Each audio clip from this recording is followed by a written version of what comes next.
ตู้เซฟเก็บเงินเก็บทองของมีค่าบ่ว่าทานสิมีหยังเป็นโฉนดที่ดินเอกสารที่สำคัญที่ทานบ่สามารถเก็บหรือว่าเอาติดตัวไปได้เนาะก็เก็บไว้ในตู้เซฟได้อันนี้ก็บ่าวหลาก็ซื้อมาในราคา400กว่าบาทเนื่องจากว่าอาทิตย์ที่แล้วก็ได้ไปซื้อทองมาเก็บไว้เนาะแต่รู้สึกว่าเก็บไว้นำตัวเองก็บ่ปลอดภัยเนาะก็เลยสั่งตู้เซฟมาเก็บไว้ดีกว่าในตู้เซฟนี่ก็เพิ่นสิแถมกุญแจมาให้2หลอกแล้วก็หัวน็อตติดยึดผนังหรือว่ายึดกับพื้นบ้านเนาะพื้นเรือนมีอยู่2ตัวมาเบิ่งข้างในตู้เซฟเนาะโอ้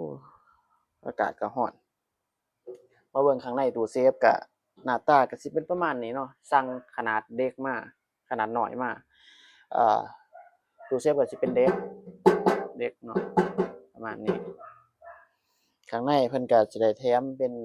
ผ้าห้องทรัพย์สินหรือว่าของมีค่าที่เราจะเอาเข้าไปเก็บเนาะเป็นผ้ากันความร้อนแล้วก็สิมีหู2หูเนาะ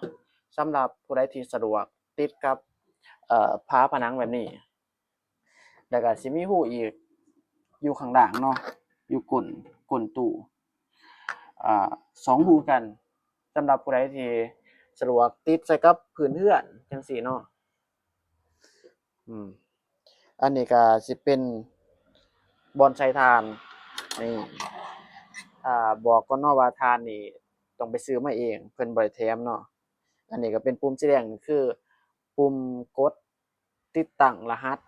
ตั้งค่ารหัสปิดออกปิดเข้าเนาะ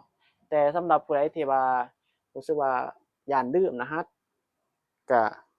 มีกุญแจเปิดได้เนาะเวลาเราลืมหรือว่าถ่านเบิดหรืออิหยังก็ตามเนาะถ้าเราบ่สะดวกใส่รหัสก็มีกุญแจเนาะบัดนี้เป็นช่องกุญแจปิดเปิดออกได้สบายอาปิดฝาไว้ก่อนอืมเวลาเราสิใส่รหัสเราก็ต้องกดปุ่มสีแดงก่อนเนาะกดปุ่มสีแดงปึ๊บพอกดปุ่มสีแดงแล้วเราก็มากดติดตั้งกดตั้งค่ารหัสเลข4ตัวเราก็เอาตัวที่มันจำง่ายเนาะอันนี้บ่าวหลาก็สิลองติดตั้งเบิ่งเนาะ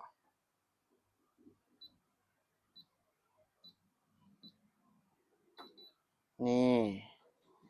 อันนี้เชียร์ให้ทุกคนเบิ่งเนาะอันนี้เป็นตู้เซฟเนาะอ้าวเข้ามาล็อกก่อนนี่ล็อกเรียบร้อยแม่นบ่เปิดออกบ่ได้เปิดออกบ่ได้บ่สามารถเปิดออกได้แล้วเราก็สิมากดรหัสที่เราติดตั้งไว้เนาะคือเลข4ตัวพอกดเสร็จสมมุติว่าเป็นเลข1 2 3 4เลขเรียงเราติดตั้งปึ๊บเรากดตัว E พอเราสิปลดรหัสก็คือกด1 2 3 4แล้วก็กดตัว E จังซี่มันก็สิปลดล็อกเนาะอาแต่ว่าบ่าวหลาสิกดรหัสที่ตัวเองติดตั้งเนาะ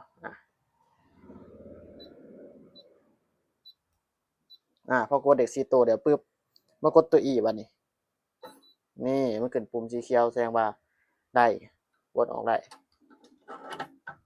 นี่มาเบิ่งขั้นตอนการติดตั้งเนาะ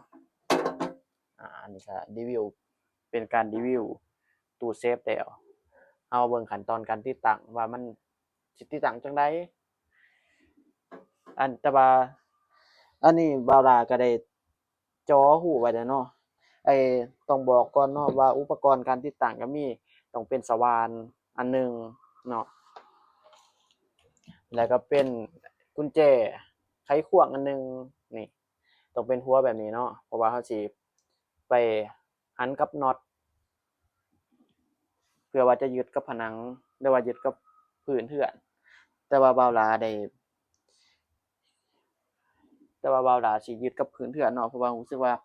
ไอ้ผนังนี่มันนี่ให้ทุกคนมาเบิ่งนำกันเนาะผนังมันเป็นลักษณะแบบนี้เนาะเป็นแบบเป็นเป็นแผ่นไม้อัดเป็นแผ่นอันนี้เนาะสิว่าจั่งใดวะเป็นแผ่นเรียบเนาะแต่ก็บ่าวหลาว่ารู้สึกว่ามัน มันก๊อกๆแก๊กๆมันบ่ค่อยมั่นคงบ่ค่อยหนาแน่นมันบ่คือผนังซีเมนต์มันบ่คือผนังซีเมนต์เนาะก็เลยมาเจาะเป็น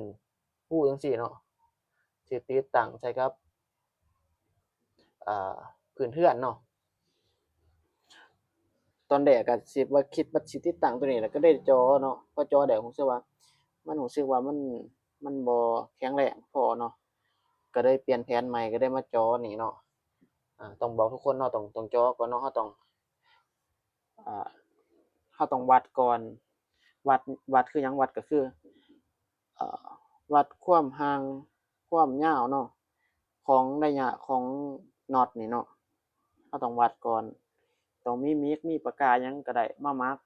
วัดก่อนต้องวัดจากคู่ในตู้เซฟเนาะว่ามันยาวส่ำใดกว้างส่ำใดแล้วก็มามาร์กใส่นี่เนาะไผมักมุมใดก็สามารถเอาใส่ตามที่ใจต้องการเนาะสำหรับอันนี้ก็เราก็มาร์กแล้วเนาะมาร์กแล้วก็เจาะแล้วเนาะนี่ก็คือมีอยู่2รูที่นี่อ่าที่นี่เราก็สิเอาตู้เซฟนี่เนาะมาวางใส่กับบอนที่เรามาร์กไว้อืมเฮ็ดให้ทุกคนเบิ่งแบบละเอียดเลย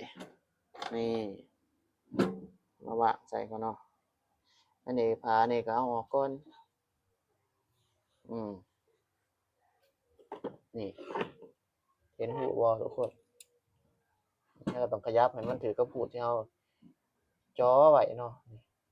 นี่รูที่เราจ่อไว้เนาะบัดตัวนี้ก็สำคัญเนาะก็คือต้องมีตัวนี้เพื่อว่าจะหันลงเนาะเพราะว่าสว่านบ่สามารถเอาเข้าไปในนี้ได้เนาะเพราะมันเป็นตู้เซฟขนาดน้อยแต่ถ้าไผบ่มีอันนี้เนาะก็สร้างตู้เซฟขนาดใหญ่เพื่อว่าเฮ็ดให้สว่านเอาเข้าไปในตู้เซฟได้เพื่อว่าได้ยิงลงเนาะ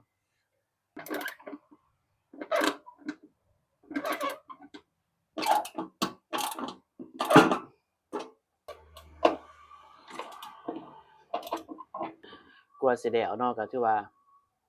โอ้เอาเรื่องอยู่เป็นการรีวิวที่ได้เทื่อเมื่อยมาเบิ่งหน้าตากันว่าในการที่เราติดตั้งแล้วมันสิเป็นจั่งใดมันสิใช้งานได้อีหลีบ่บางคนก็คิดว่าโอ้ยไอ้น้อยๆนี่ก๊อกๆแก๊กๆคือสิใช้งานบ่ได้เนาะมาเบิ่งกันว่านี่เนาะอันนี้ก็คือการยิงสกรูเข้าไปเนาะอันนี้คือผาเนาะใช้งานอีหลีเลยอันนี้คือผาไผมีเงินมีทองเนาะก็สามารถเก็บได้เนาะแต่ก็ขนาดส่ำขนาดตู้เนาะนี่แต่ไผมีหลายก็สั่งแนะนำสั่งตู้ที่มันเป็นหน่วยใหญ่ไปเลยเนาะมันมีหลายขนาดอยู่เนาะตู้3กิโล7กิโล10กิโลเนาะก็แล้วแต่ผู้นำใช้เนาะผู้ชมใช้มาลองกดรหัสกันเบิ่งมาลองเทสกันเบิ่งว่าสิได้อีหลีบ่นี่เอาเข้ามาปึ๊บล็อกนี่ล็อกแล้วบ่สามารถเปิดได้เดะนี่ล็อกแล้วบ่สามารถเปิดได้เดะนี่บ่สามารถเปิดได้แต่เราก็ต้องมากดรหัสเนาะบัดนี้อืมอืมอืมนี่เห็นบ่มันสิขึ้นเขียวๆเนาะถ้าเรากดถูกเนาะกดรหัสนี่ออกมาได้เนาะเดี๋ยวถ้าสมมุติว่าเรากดบ่ถูกเดะมันสิเป็นจั่งใดล่ะบัดนี้เอาล็อกใหม่อืมอันนี้ล็อกแล้วนี่บ่สามารถเปิดออกมาได้เนาะบ่สามารถเปิดออกมาได้คือว่าถ้าเรากดบ่ถูกเลยกดมั่วเดะ1 4 7 5กดตัว E นี่บ่ได้เนาะนี่ เป็นแบบนี้เนาะในเมื่อตู้มันดอกแล้วเราก็ต้องมีไอ้จุดแก้เทื่อที่สองเนาะคือการใส่กุญแจเนาะนี่เปิดไปเลยเนาะนี่พอเปิดแล้วเราก็มารีเซ็ตรหัสใหม่เนาะมันจะมีปุ่มสีแดงอยู่วันนี้เห็นบ่บ่ฮู้ว่าทุกคนเห็นหรือบ่เนาะนี่มันจะมีปุ่มสีแดงอยู่นี่เนาะสำหรับใครที่บ่สะดวกในการใส่รหัสก็คือบ่ต้องใส่ก็คือใส่แต่กุญแจดอกเดียวเนาะนี่กุญแจดอกเดียวนี่เพื่อมาเปิดวันนี้เนาะเพื่อมาเปิดวันนี้ก็คือจบเลยเนาะนี่บาราเซตเบิ่งเนาะเข้าไปก่อนปึ๊บล็อกที่นี่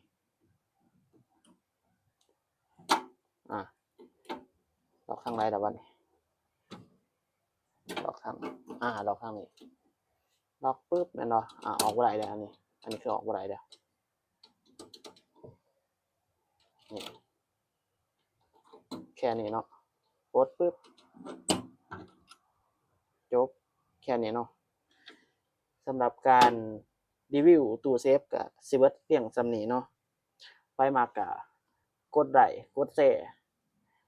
กดติดตามบ่าวหลาแหน่เด้อไปเท่านี้ละ